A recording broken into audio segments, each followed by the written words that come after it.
The 6 summoning beasts with the most tragic fates in Naruto. First, the great rock-sided toad. This is the only giant toad whose full body Jiraiya was never able to summon. That's why Jiraiya's favorite tactic was summoning its stomach lining for combat. Jiraiya had absolute confidence in the rock toad's stomach wall, but he never expected to run into Itachi's Amaterasu.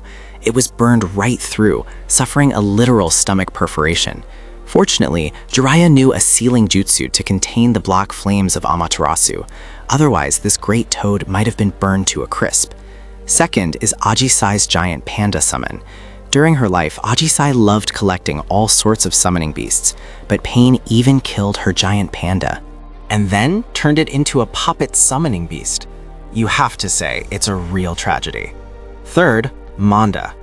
Back when he was with Orochimaru, Manda only worked for immediate payment. Every time Orochimaru wanted to use him, he had to offer 100 human sacrifices. He didn't even allow credit. But after Orochimaru was taken out by Sasuke, Manda became nothing more than a consumable in Sasuke's hands. At the end of the epic battle against Deidara, to survive Deidara's ultimate self-destruction, C0, Sasuke used Manda as a literal meat shield. He used Sharingan Genjutsu to seize total control.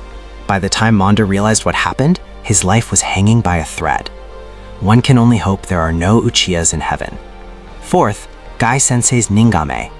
Since Guy is a taijutsu specialist, he usually just goes all out against enemies and insta-kills them with the 8 inner gates. So poor Ningame hardly ever gets a chance to shine. On the rare occasion he finally appeared, it was mid-air, just to be used as a stepping stone for Guy to jump higher, and he ended up taking a brutal fall. Later, he even got scared half to death by that colossal island turtle. Fifth, the giant Clam, the summoning beast of the second Mizukage. The Clam can use mirages to cast genjutsu and hide the Mizukage's position. But since the second Mizukage was an Edo Tensei summon who actually wanted to help the Shinobi Alliance, the poor Clam ended up in a situation where its own master was helping the enemy take it down. Eventually, Gaara used his sand sensing to pinpoint its location, and Onoki smashed its shell right into pieces with a single punch.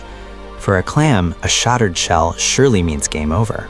Sixth, the Messenger Toad of Mount Myoboku, Kosuke. He had quite a close connection with our main heroes. During Pain's assault on the Hidden Leaf, he took Lady Tsunadi's orders to head back to Mount Myoboku and deliver the news. He was just about to set off with a smile when he was backstopped by that old schemer Danzo. In the end, everyone probably thought he died in Pain's massive Shinra Tensei, but thankfully, Sasuke eventually got revenge for him. If Kosuke could see that moment, he'd probably find it extremely satisfying.